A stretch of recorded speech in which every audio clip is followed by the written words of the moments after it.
U.S. Navy warships designed to take battle damage, return fire, and stay in the fight. They can absorb incredible amounts of stress. Every system on board is held together in one way or another by the simple and ubiquitous nuts and bolts.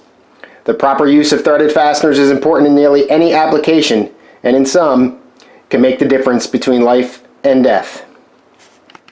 Hi, I'm Chris, and today we're going to talk about the nuts and bolts of nuts and bolts.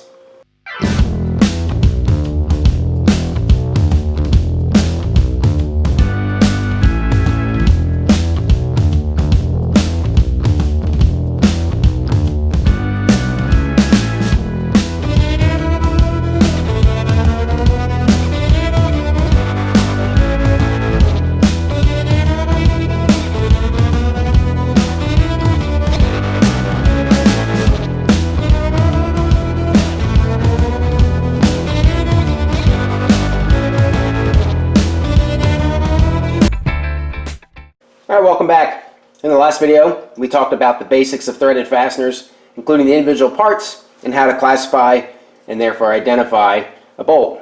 So again, all of this information is provided, that I'm providing, is from the NSTM, or Naval Ships Technical Manual 7.5, the Navy's guidance on threaded fasteners. Now, one thing I didn't talk about in the last video was material selection, and I said it was beyond the scope.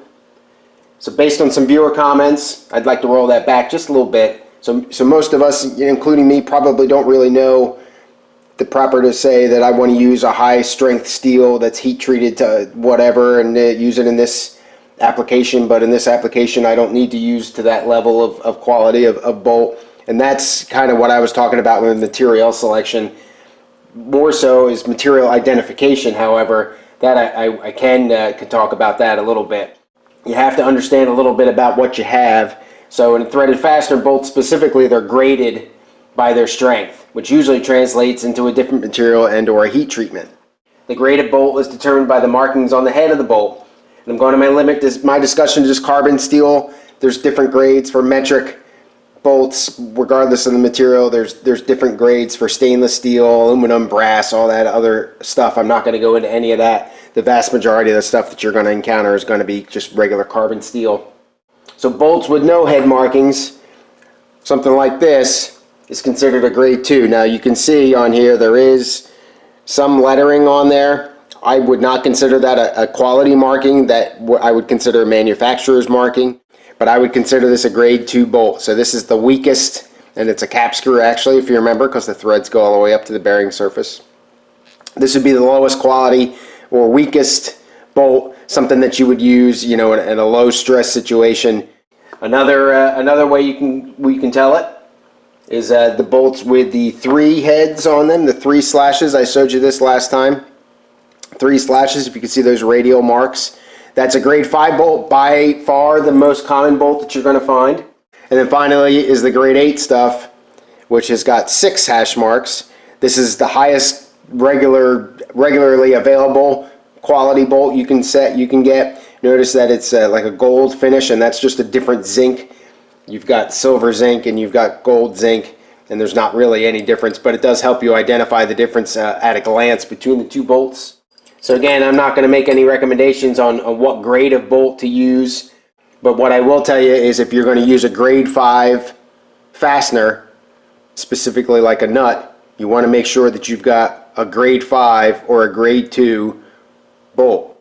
Don't use a lower strength component hardware like a nut or a washer in a higher strength bolt, because you could compromise the entire system by using a weaker component and cause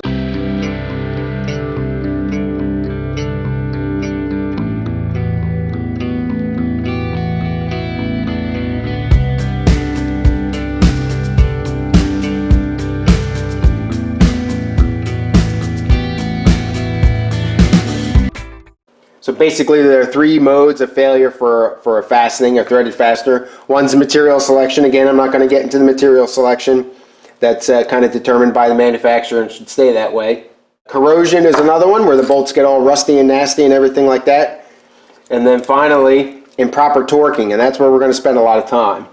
So as for corrosion, as you can see here, These are zinc plated. I've pointed this out before. Now these are, the zinc is there for corrosion protection and to help the bolt withstand a nasty environment.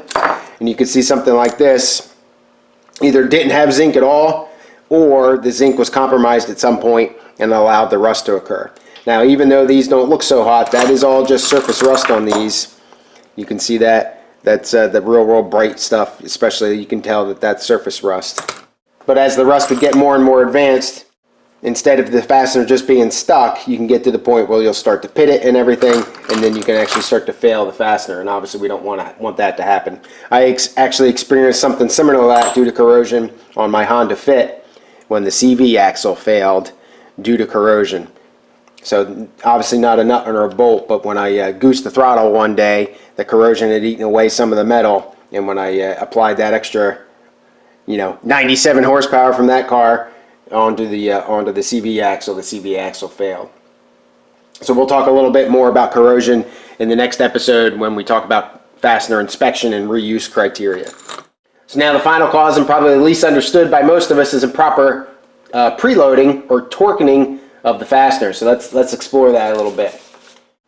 Tightening of a threaded fastener usually means turning a nut or a bolt on a stud, or turning a cap screw into a tapped hole until you achieve the required clamping force. We apply torque to tighten the fastener, but it's not the torque that's important, it's the clamping force that is developed by that torque that matters. And that's a little different than what we're used to. So that clamping force required depends on the application that you're doing, obviously. If you're making a hinge or tightening a hinge, you don't want to get it so tight that the hinge doesn't move. But for something like a cylinder head, you want to bring it to the fastener point where it's almost ready to fail so that it gets nice and tight and the clamping force is very strong. Alright, so what I've got here is just a simple 2 pieces of plywood. I've got a threaded fastener between it, tightened with a nut. Now this is very loose, it's just barely on here, and it's not really tight at all, so there's very minimal torque on this. Just getting it tight enough so that it holds the pieces together. So what's happening is I'm applying a compressive force with the nut and the bolt to the wood, and the wood is applying a tensile force, or a force that's going to tend to break things apart or pull things apart, to the nut and to the bolt, specifically mainly to the bolt. Every action has an equal and opposite reaction, same kind of thing. Compressive force applied to the wood from the bolt, and a tensile force applied to the bolt from the wood. So now with this just loose, if I try to pull these 2 pieces of wood apart, what's going to happen is I'm going to apply a larger tensile force to the bolt, and the bolt is going to stretch a little bit. So the bolt is going to directly feel the force that I'm pulling on the pieces of wood with. Now if I tighten this nut up and apply the proper amount of torque here and get the bolt to apply strong enough, now when I pull it, as long as I pull less than the amount of force that I'm exerting onto the nut and the bolt with my torque, the bolt is never going to feel me trying to pull it apart.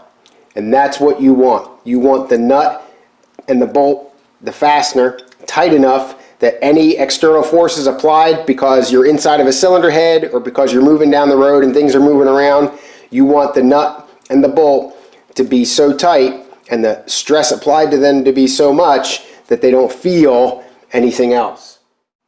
But unfortunately, a lot of the torque, as I use the torque wrench and can read the torque wrench and see how much torque I'm applying, a lot of that torque goes to overcoming the amount of force it takes just to turn the nut on the threads. Alright, if I take this fastener here, it's pretty much brand new, a nut pretty much brand new, and I put that nut on there, I can spin it very easily. That's got a very low, what's called prevailing torque, and prevailing torque is the amount of torque it needs to turn the nut on the bolt. Whereas if I get something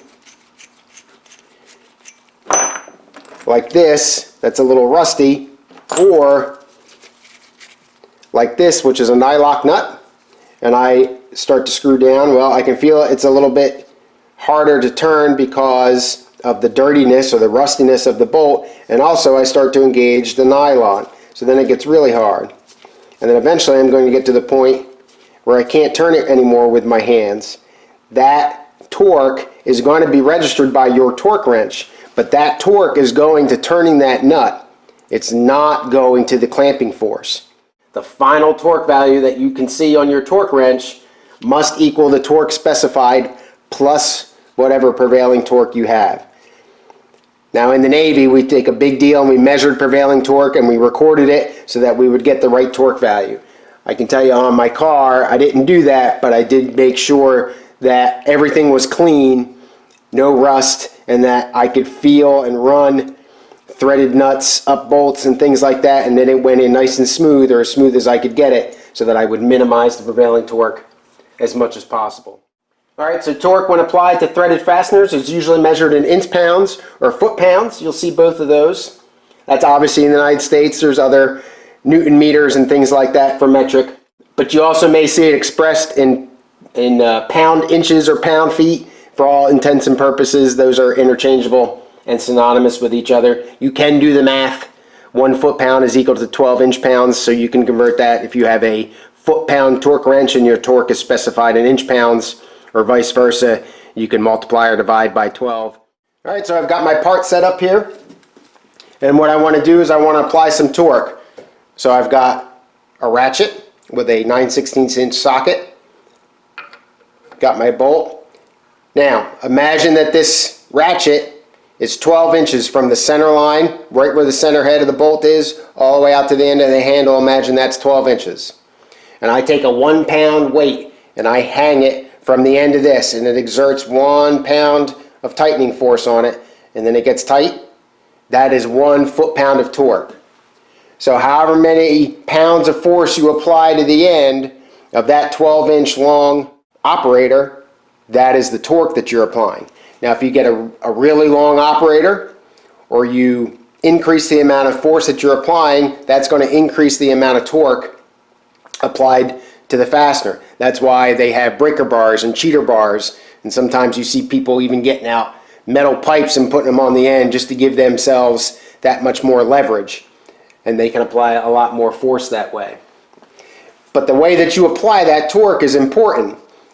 Perfect world, you want the socket to be completely flush on the part, and you want a 90-degree angle between where the bolt's coming out of the part and which way you're applying the force. Completely 90 degrees. As soon as you start to move off of that and it gets crooked, you start to lose the amount of torque that you're going to apply. So now let's say I've got this bolt here torqued up in accordance with the manufacturer's direction, so many foot-pounds of force on here. Two reasons to do that and apply that proper preload is you don't want the fastener to loosen, so you tighten it properly to prevent loosening. The other thing is you want to improve the fastener's fatigue life. As this fastener sits in the part, other forces, things going on, the cower bouncing around, that's all going to fatigue this fastener, beat it up, right? It's just like a boxer in a ring, and eventually and over time it's going to wear that poor thing down, and you could get yourself to failure. So a properly tightened fastener is that first line of defense against it loosening. It may sound, pretty simple, but getting the fastener tightened properly and achieving the amount of clamping force that's required, that's the best way to drastically reduce the tendency of the fastener to loosen. The other reason for preloading a fastener is to minimize the potential for breakage due to fatigue stress, like I had mentioned. Take a paper clip. We probably all have done this. Take a paper clip, you open it up a little bit, right? You take it and you just go back and forth with it. A couple times, you might even feel it start to get warm, and eventually it's going to break. Well, what happens there? Well, I have fatigued and applied a cyclic stress to that particular point, and eventually the metal work hardens, it gets brittle, and eventually it cracks. Same thing can happen to your bolt, but any little rattling, vibration, all that stuff gets imparted into that bolt. Much like when I said if I try to pull stuff apart, that bolt's going to feel that, but if I have that nut and bolt so tight that the force that's applied to it is less than the force that it's applying, it won't feel it. Same kind of thing. So imagine this is your cylinder head bolt. This would be the head and this would be the block of the car. Now we're going to show you worst case here and exaggerate everything, but if I've got this fastener pretty loose, every time that piston comes up and that explosion happens, it applies a little bit of force. If that's not properly tightened, you get some flex there. Every time that head wants to come off, that bolt has got to stop it. And it's almost like a rubber band. It stretches a little bit and then it goes back, and it stretches a little bit and then it goes back. Well, imagine in your car engine turning at 3,000 revolutions per minute, that's stretching and going back, stretching and going back. So eventually that cyclic stress is going to do the same thing to this bolt that I did to the paper clip. It's going to work harden, it's going to get brittle, and eventually it's not going to be able to withstand that last time, and it's going to fail and come apart. The same thing happens just regular driving down the road, not maybe as extreme, but as you're driving down the road, the car rattling around, bumps, all that kind of stuff, all that's going to cause relative motion between your parts, or try to. Again, if that bolt is not tight, eventually that's going to get all that stress, it's going to work harden, and eventually it's going to fail. All right, so the last thing I'm going to talk about is relaxation with regards to the threaded fastener. Now obviously, once you get everything tight, you want it to stay that way. That's the whole kind of reason. But as time passes, the fastener is going to tend to lose its preload. Relaxation is what it's called. That's the reason for that loss of preload. And there's two different phases of it. One, you've got a short term, which is what we're going to focus on, and the other one is the long term. So you've got the bolt in here in the fastener, and you've got it tight, and you just tighten it up, right? You're twisting that bolt, twisting it, and it's going to start to literally twist. You can't really see it. You can't really feel it. You probably have felt it if you've ever sheared a bolt. But as soon as you let go and take that force off, you're going to release some of that stress. The other thing that happens is now the bearing surface of the bolt and the part, if you've got a gasket in here, all that stuff kind of starts to slowly work together, and it kind of gets closer and closer. As that gets closer, the stress that's applied to the bolt, that tensile stress, slowly starts to go down. That's initial relaxation. So one of the discussions that occurs relatively frequently on my favorite forum is tightening of cylinder heads, and how to do the relaxation or account for the relaxation that's going to happen. So in the past, it was pretty much standard practice to go around and retorque the cylinder head bolts after the motor has been run a while, because of all of that seating and that relaxation to allow that to occur, and then to get everything tight again. Current engines, different gasket materials, different bolt materials, even different ways to apply the torque. You don't really run into that as much, and the retorquing is not quite as important, but again, in our older engines it is. So in the next video I'll talk about how we're going to apply the torque on something like a cylinder head bolt that's going to minimize that initial relaxation, and how to take care of that. So I've also mentioned that high torsional stress, or the twisting stress, as you tighten that fastener and as that builds up, they relax with time. That twist is going to slowly kind of work itself out. A large part of that occurs immediately after you remove the wrench, just as you imagine it would. So you've got a rubber band here, and you're twisting that rubber band, you let it go, and the rubber band's going to kind of pop back a little bit. Same kind of thing. Most of the remaining torsional stress is going to work itself out within a couple days. This is another often discussion. People would come in, torque their cylinder head, they would loosen the bolt up a little bit, and then retorque it to try to remove that torsional force.